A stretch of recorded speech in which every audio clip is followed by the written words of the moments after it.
दोस्तों, स्वागत है आपका प्रयास क्लासिक में।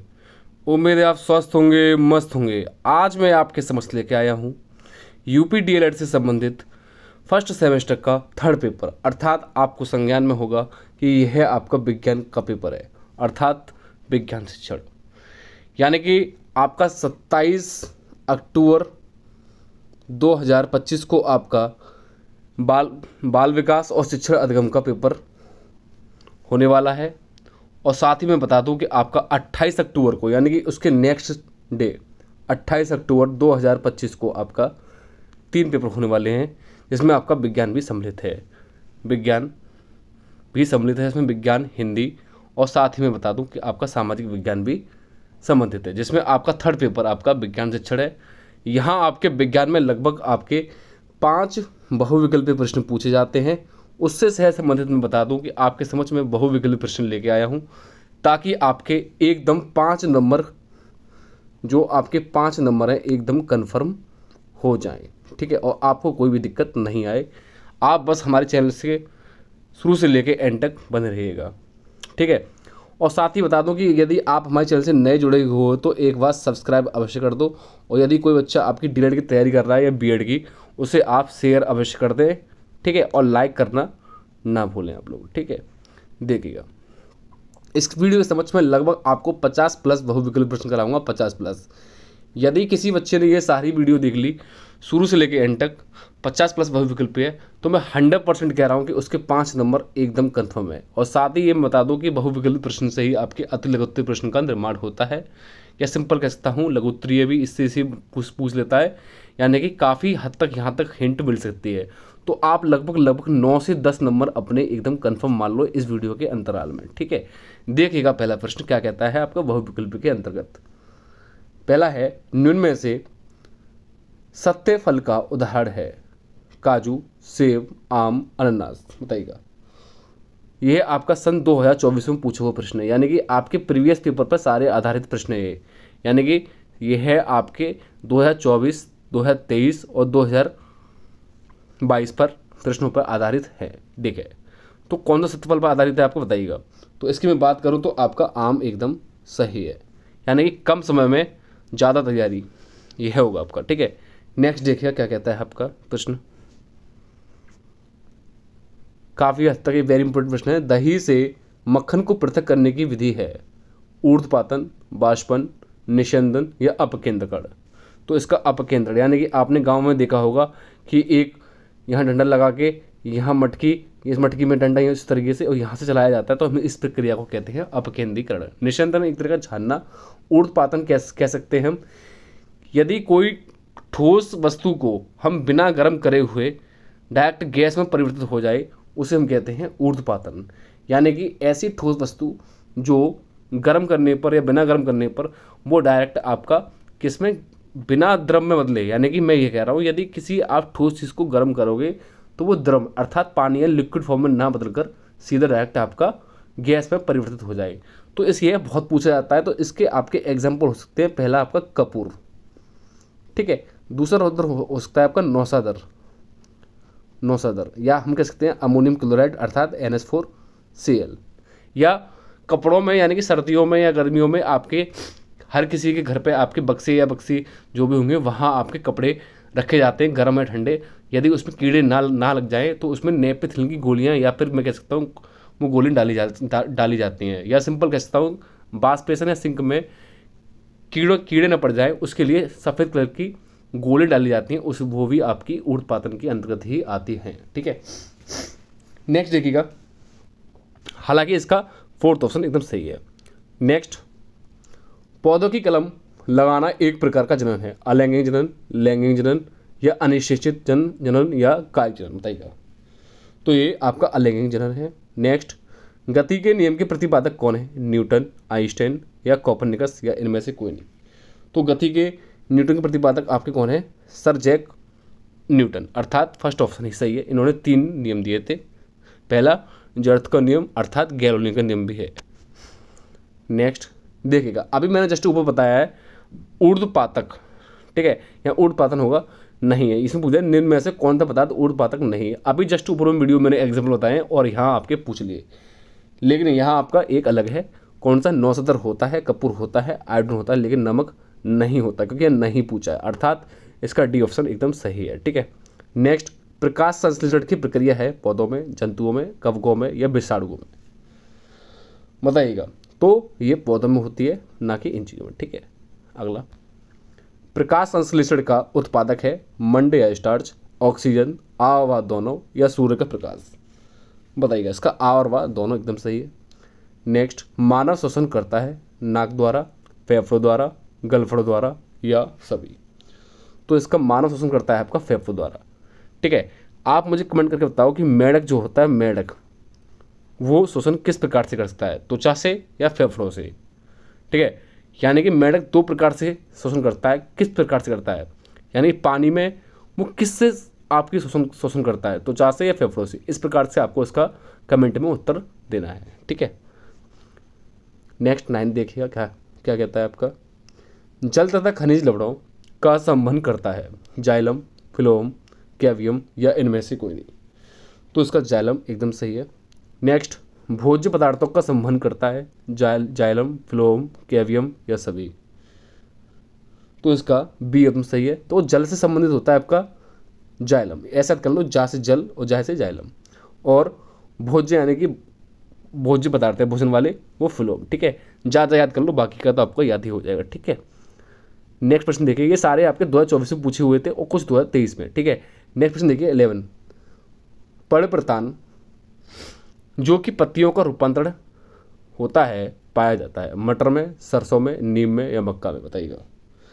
यह आपका मटर पाया जाता है, अर्थात 11th का फर्स्ट ऑप्शन एकदम करेक्ट है। अगला देखिएगा,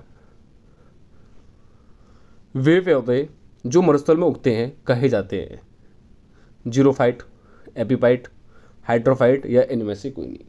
तो इसका जीरोफाइट एकदम सही है, अर्थात फर्स्ट ऑप्शन। नेक्स्ट, कंडरा जोड़ती है हड्डियों को हड्डियों से, पेशियों को पेशियों से, या तंत्र को पेशी से, या पेशियों को हड्डियों से, बताइएगा। 13 का डी ऑप्शन एकदम सही है, पेशियों को हड्डी से। वेरी वेरी इंपॉर्टेंट प्रश्न है आपका, इसलिए आप इससे देख लेना। ठीक है ना। अगला देखिएगा 14 प्रश्न क्या कहता है, वेरी वेरी इंपॉर्टेंट प्रश्न है आपका, इससे देख लेना। ये आपका अति लघु उत्तर में भी पूछा गया है काफ़ी बार। हमारे शरीर की यानी मनुष्य के शरीर की सबसे छोटी हड्डी है स्टेपिस, फीमर, एकन्स या इनमें से कोई नहीं। तो हमारे शरीर की सबसे छोटी हड्डी कौन सी है, स्टेपिस। तो कमेंट करके बताओ कि सबसे बड़ी हड्डी कौन सी होती है। ठीक है, कान में पाई जाती है स्टेपिस जो भी है, और फीमर सबसे जो भी है, मैं बता दूं कि सबसे बड़ी हड्डी कौन सी है, आप कमेंट करके अवश्य बताएं। ठीक है, नेक्स्ट देखिएगा 15, इनमें से या निम्न में से कौन सा रोग विटामिन की कमी से होता है। विटामिन की कमी से होता है, एक मिनट चाहिए क्वेश्चन। हाँ, विटामिन की कमी से होता है, हाँ विटामिन की कमी से होता है अपूर्णता रोग, कैंसर, टीबी या इनमें से कोई नहीं। यानी कि विटामिन होती है आपकी अपूर्णता रोग, यानी vitamin A B C D होती है। विटामिन ए से रतौंधी, विटामिन बी से वेरी वेरी, विटामिन सी से स्कर्वी, विटामिन डी से रिकेटस। अर्थात मैं बता दूं, विटामिन ए का बहुत पूछा जाता है रतौंधी, और विटामिन सी का स्कर्वी, डी से रिकेटस अर्थात सूगर रोग। ठीक है, ई और की भी होती है जलन शक्ति और रक्त का थक्का जमना। ठीक है, नेक्स्ट काफ़ी बेहतरीन प्रश्न है आपका, छपने वाला प्रश्न भी आपका। 1 गज बराबर होता है 5 फुट, 4 फुट, 3 फुट या 2 फुट, बताइएगा। तो 1 गज बराबर आपका 3 फुट होता है। ठीक है, इसलिए आपसे पहचाने क्या है। अगला 17 क्या कहता है, देखिएगा, थोड़ा सा इस साइड कर लेते हैं। भूमि से जल एवं खनिज लवणों का अवशोषण करती है तथा पौधों की भूमि में स्थिर रखती है, बताइएगा क्या होगा इसका। इसका जड़ ऑप्शन एकदम सही है। नेक्स्ट, जलीय कीट बच्ची पौधा है ड्रेसोरा, नेपेथिन्स या यूट्रिकुलेरिया या सभी।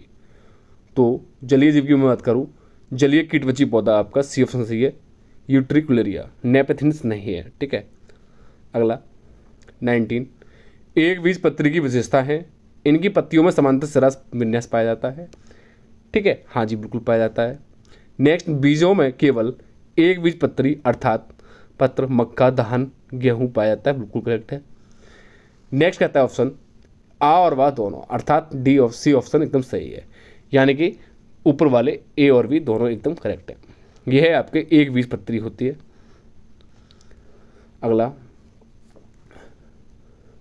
द्विबीजपत्री पौधे की विशेषता है, इनकी पत्तियों में जालिकावत सिरा विन्यास पाया जाता है। इसने यह बोला है ऐसा कुछ, बिल्कुल हाँ जी पाया जाता है।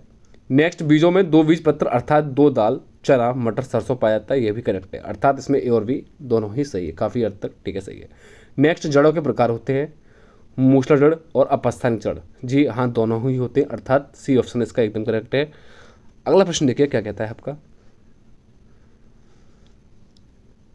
अपेंडिक्स अर्थात क्रमिक रूप पर कोशिका जो कि बड़ी आंत का भाग है, शाकाहारिक पशुओं में यह विकसित होता है तथा इसके सेलुलोज का पहचान होता है, यह है अवशेषी अंग, समरूप अंग, जन्मजात अंग या सभी। तो ये आपका अवशेषी अंग है, ना कि सभी, ठीक है। अगला देखिएगा प्रश्न नंबर 23। तो मैं अभी भी कह रहा हूँ, यदि किसी ने ये 50+ मेरे क्वेश्चन देख लिए MCQ, तो उसके 5 से 8 नंबर तो एकदम कन्फर्म है। नेक्स्ट देखिएगा, पौधों में बाष्पोत्सर्जन की क्रिया होती है, तो इसीलिए आपका पेपर कल बढ़िया हो जाए तो इसके लिए एक बार कमेंट में आप हर हर महादेव अवश्य लिख दें, हर हर महादेव, ठीक है। काफ़ी सभी लोगों का पेपर बढ़िया होगा, एक बार कमेंट में अवश्य लिख दें हर हर महादेव।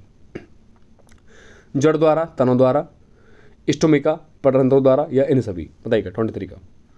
तो इसका सी ऑप्शन सही है, स्टोमेटा। नेक्स्ट, लाइकन है परजीवी, सहजीवी, मृतोपजीवी या सभी। तो लाइकन कैसा है आपका, सहजीवी है, ना कि परजीवी और मृतोपजीवी, ठीक है। अगला, यदि अब बात आती है परजीवी पौधा क्या है, परजीवी पौधा है अमरवेल, चंदन, रिफ्लेशिया या सभी।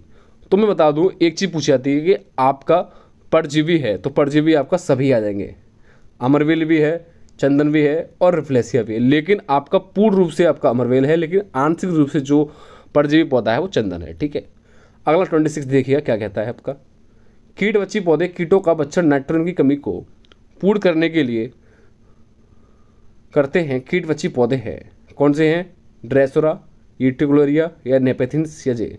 तो इसका आपका नेपेथिन्स नहीं, सॉरी, सारा आपके सभी सही है एकदम, ठीक है। 26 का डी ऑप्शन एकदम सही है, दा।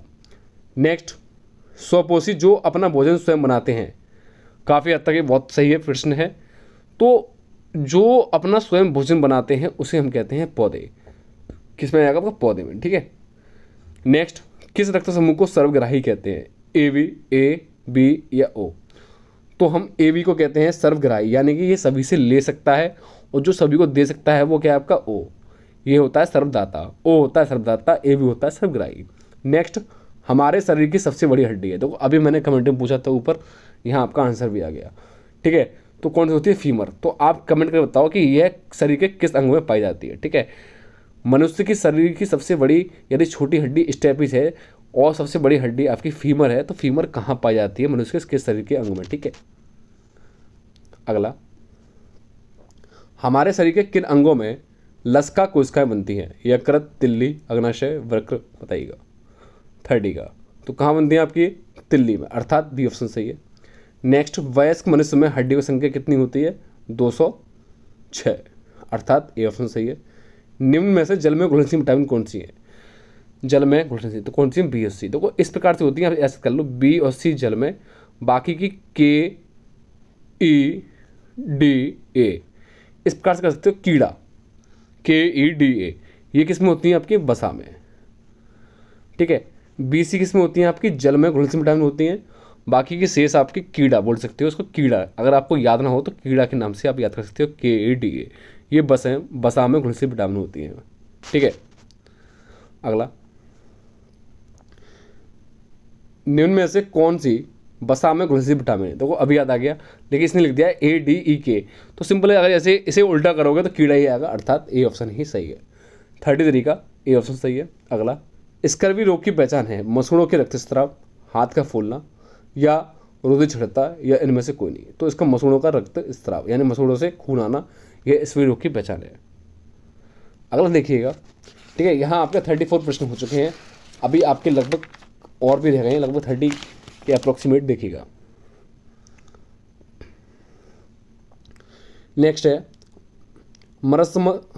मरस्मस तथा इक्वार्सोर रोग किसकी कमी से होता है। यदि आप देखोगे क्लास 6 की साइंस में ये दे रखा है साफ स्पष्ट शब्दों में, तो ये किसकी कमी से होते हैं आपके, प्रोटीन की कमी से। नेक्स्ट, रक्त दाब मापा जाता है स्फेरोमीटर से, एनेमोमीटर से या एमीमीटर से या स्फेनोमीटर से, बताइएगा। तो इसका डी ऑप्शन सही है, स्फेनोमीटर से। नेक्स्ट, किस रक्त समूह को सरदाता कहते हैं? अभी जस्ट मैंने वीडियो बताया था, तो किसको कहते हैं? ओ को। अगला, उपापचय क्रिया कितने प्रकार की होती है? 1, 2, 3, 4, बताइएगा। 38 का। तो कितने प्रकार की होती हैं? 2 प्रकार की होती है। नेक्स्ट, वायु है, विषमांगी मिश्रण, शुद्ध पदार्थ, यौगिक या समांगी मिश्रण। तो मैं बता दूं, देखो वायु पर काफ़ी डिपेंडेंसी है। देखो समांगी विषमांगी, देखो घुलनशील को कहते हैं, यानी कोई घुली हुई चीज़ होती है उसे कहते हैं समांगी, जहाँ घुली नहीं होती विषमांगी। देखो यहाँ आपका कंक्लूजन है, आपकी विषमांगी माना गया है, लेकिन समांगी भी हो सकती है, ठीक है। अगला 40 निम्नलिखित में से उभयचर प्राणी है? खरगोश, चूहा, कछुआ, गाय। उभयचर यानी कि हम कह सकते हैं जो जल में भी रहता हो और स्थल पर भी, यानी धरती पर भी, तो वो कछुआ है। नेक्स्ट, निम्नलिखित में से कौन सा मछली का अनुकूलन अंग नहीं है? पहला है दरारे रेखित शरीर, पंख, गलफड़े, फेफड़े। 41 का आपका फेफड़े एकदम सही है, ये आपका अनुकूलन अंग नहीं है। नेक्स्ट, एपीकल्चर है, मधुमक्खी पालन। देखो एपीकल्चर, सेरीकल्चर, पीसीकल्चर ये पूछे जाते हैं। एपीकल्चर है मधुमक्खी पालन, रेशम कीट पालन या दोनों या नहीं। एपीकल्चर कहते हैं हम किसको? मधुमक्खी पालन को। एपीकल्चर होता है मधुमक्खी पालन को, लेकिन एक पूछा जाता है पीसीकल्चर किसके कहते हैं हम? किसे कहते हैं हम? बताइएगा। इसी प्रकार से हम कहते हैं इसको रेशम की, जो रेशम होता है, रेशम कीड़ा, जिससे रेशम का धागा बनता है और धागे से रेशम की साड़ियाँ बनती है, उसे कहते हैं हम सेरीकल्चर, ठीक है, सेरीकल्चर, ठीक है। और एपीकल्चर होता है मधुमक्खी पालन से, और पीसीकल्चर होता है मत्स्य पालन, यानी कि मछलियों का पालन करने वाले को हम कहते हैं पीसीकल्चर। नेक्स्ट, मानव कपाल में हड्डियों की संख्या है 11, 8, 14 या 7। कितनी होती है आपकी? 8। यानी मनुष्य के शरीर में बता दूं कि आपके लगभग शरीर के, यानी कि खोपड़ी से, यानी खोपड़ी में बता दूं सिंपल, गर्दन से ऊपर के भाग में लगभग 28 हड्डियां होती हैं। कितनी? 28, जिसमें कि आपकी 8 कपाल में होती हैं, 14 चेहरे में होती हैं, ठीक है, और 6 कान में होती हैं, 3 थे। तो कितनी हुई? 8 और 14, 22, 22 और 6, 28, लगभग 28 हड्डियाँ होती है, ठीक है। ये अब देखिएगा। और मनुष्य की जो शरीर की सबसे बड़ी ग्रंथि होती है वो होती है यकृत, लेकिन गर्दन से ऊपर वाले भाग, यानी ऊपर वाले सिर वाले भाग में, मस्तिष्क में, तो सबसे बड़ी ग्रंथि होती है पीयूष ग्रंथि, ठीक है। अगला, भोजन संचयन के लिए अपस्थानीय जड़ का रूपांतरण है? तर्करूपी, पड़स्तंभ या कंदगुच्छ या कुंभी रूपी, बताइएगा। 44 का। तो इसका कंदगुच्छ एकदम सही है। नेक्स्ट, पत्तियों द्वारा कायिक प्रबंधन होता है, बताइएगा। तो पहला ही सही है इसका, ब्रायोफिल्म में। नेक्स्ट, कोण का मात्रक है मोल, स्टेरियन, एम्पियर, रेडियन। ये तो निकाल लोगे, कोण का मात्रक क्या है? रेडियन, ठीक है। नेक्स्ट, कौन सी घटना गुरुत्व का उदाहरण नहीं है? कौन सा नहीं है आपका? पेड़ से पत्ता गिरना, हाँ जी ये तो है। उछाले गए बॉल का धरती पर गिरना, यह भी है। समतल पर गाड़ी का ढकेलना, यह भी है। लेकिन पहाड़ी से पत्थर का टूटकर नीचे गिरना, यानी पहाड़ी से पत्थर का टूटकर नीचे गिरना, यह भी है।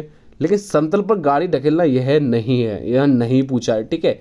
तो कौनतवा गुरुत्वाकर्षण का आपका उदाहरण नहीं है, सी ऑप्शन, अर्थात सा। नेक्स्ट 48, चने के बीज में 2 हल्के पीले रंग की संरचना का नाम है? बीजचोल, भ्रूण, बीजपत्र या मूलांकुर, बताइएगा। तो इसका बीजपत्र एकदम सही है, सा ऑप्शन। नेक्स्ट, मनुष्य के शरीर में पसलियों की संख्या कितनी है? देखो यहाँ इसने पूछ लिया है पसलियों की संख्या कितनी जोड़ी है, कितनी जोड़ी संख्या है, तो 24 है, लेकिन जोड़ी पूछ लिया है तो आपका 12 है। यानी कि इस प्रकार से आपकी पसलियाँ बनी होती हैं, जो भी है इस प्रकार से, तो लगभग ये 12 होती हैं जोड़ी, ठीक है। वैसे आपकी कितनी होती हैं आपकी, बताइएगा। वैसे आपके 24 होती हैं। नेक्स्ट, मनुष्य की खोपड़ी में कितनी अस्थियाँ होती है? खोपड़ी में पूछ लिया है कितनी अस्थियाँ होती है? 50 का ऑप्शन का बताइएगा। कितनी होती है? 22, ठीक है। कपाल में मिला के वैसे होती है 22 और 6 कान में होती है। दौड़ते समय उपयुक्त अनुकूलन प्राणी है, यानी दौड़ते समय उपयुक्त अनुकूलन प्राणी कौन सा है? वो है आपका एंटीलोप, अर्थात बी ऑप्शन सही। दही को मथनी द्वारा तीव्र गति से मथने से प्राप्त मक्खन को पृथक करने की विधि का नाम क्या है? अभी जस्ट वो पूछा है तो वो कौन सा है, अपकेंद्रीकरण। ओके, नेक्स्ट, निम्नलिखित में से कौन यौगिक है या यौगिक है? जल, सोना, पीतल, चांदी। बताइएगा निम्न में से कौन सा यौगिक है, आगे बताइएगा जल्दी। तो इसका जल है यौगिक। नेक्स्ट, ऊर्ध्वपातन पदार्थ नहीं है, यह आपका सन 2023 में पूछा हुआ प्रश्न है। कौन सा नहीं है? नमक। अभी भी 2024 में पूछा हुआ प्रश्न है, इसलिए आप लिख लें इसे वेरी वेरी इंपॉर्टेंट प्रश्न, ठीक है, महत्वपूर्ण क्वेश्चंस। नेक्स्ट, निम्नलिखित में से कीटवची पौधा है? निपेथिन्स, सैंडियो या बीनस फ्लाईट्रिप या सभी। बताइएगा, यह भी 2023 में पूछा हुआ प्रश्न है, ठीक है, तो इसका सभी हो जाएगा। अगला देखिएगा, नमक के विलयन से नमक प्राप्त करने की विधि है? बाष्पन, छानना, निथारना, इनमें से कोई नहीं। यह भी 2023 में पूछा हुआ प्रश्न है, काफ़ी हद तक बेहतरीन क्वेश्चन है और काफ़ी बार ये रिपीटेबल हुए हैं, 2025 में भी रिपीटेबल हो सकता है। तो बताइए कौन सा हो जाएगा इसका आपका सही? बाष्पन, बिल्कुल बात सही है। नेक्स्ट, द्रव्यमान का मानक मात्रक है? क्विंटल, किलोग्राम, ग्राम, टन, ठीक है, तो इसका द्रव्यमान का जो मात्रक होता है वो कौन सा होता है? किलोग्राम, ठीक है, अर्थात ये 2023 में पूछा हुआ प्रश्न। नेक्स्ट 58, प्रकाश संश्लेषण में उत्पन्न होने वाली ऑक्सीजन निकलती है? बताइएगा, 2023 में पूछा हुआ प्रश्न है ये भी आपका। कौन सी निकलती है आपकी? कार्बन डाइऑक्साइड अर्थात CO2, ये भी आपका एकदम सही है। निम्नलिखित में से कौन सी विधि घुलनशील ठोस पदार्थों को द्रव से पृथक करती है? निथारना, वाष्पीकरण, तलछीकरण, छानना। बताइएगा, तो वाष्पीकरण है। लास्ट प्रश्न है इस वीडियो का आपका, किस धातु के तल के क्षेत्रफल का मात्रक है? घन मीटर, मीटर, वर्ग मीटर या किलोमीटर? बताइएगा, तो इसका वर्ग मीटर। जैसे कि आप देख सकते हो 60 का सी ऑप्शन सही है। यहाँ आपके 60 प्रश्न हो चुके हैं। जैसा कि मैंने आपको वीडियो में बताया था, मैं आपके समझ 50+ प्रश्न कराऊंगा, ठीक है, वो मैंने करा दिए। यदि किसी ने ये शुरू से लेकर एंड तक वीडियो देख ली तो मैं 100% कह रहा हूँ इसके 5 नंबर के बहुविकल्पीय अर्थात MCQ एकदम कन्फर्म सही है। क्या कन्फर्म सही हो जाएंगे? तो इसलिए आप शुरू से लेकर एंड तक वीडियो देखिएगा। यदि किसी बच्चे का पेपर है उसको आप इससे वीडियो को शेयर अवश्य कर दें, ठीक है, और यदि आप हमारे चैनल से नए जुड़े हो तो एक बार सब्सक्राइब अवश्य कर दो। आप लोग सब्सक्राइब नहीं कर रहे हो अभी भी, और बेल आइकन दबाना ना भूलें ताकि आपको नई वीडियो की जानकारी प्राप्त हो जाए, ठीक है, और कमेंट करके बताओ कि आपको ये वीडियो कैसी लगी, ठीक है, और लाइक करना ना भूलें। मैं चाहता हूँ कि आपका पेपर सभी का बहुत ही बढ़िया हो, शानदार हो, ठीक है। एक बार कमेंट में हर हर महादेव अवश्य लिख ले। आप लोग कमेंट नहीं करते, तो इसलिए कमेंट में एक बार हर हर महादेव अपनी प्रेजेंट लगा दें अवश्य, ठीक है। मिलते हैं नेक्स्ट वीडियो में। धन्यवाद। जय हिंद, जय भारत।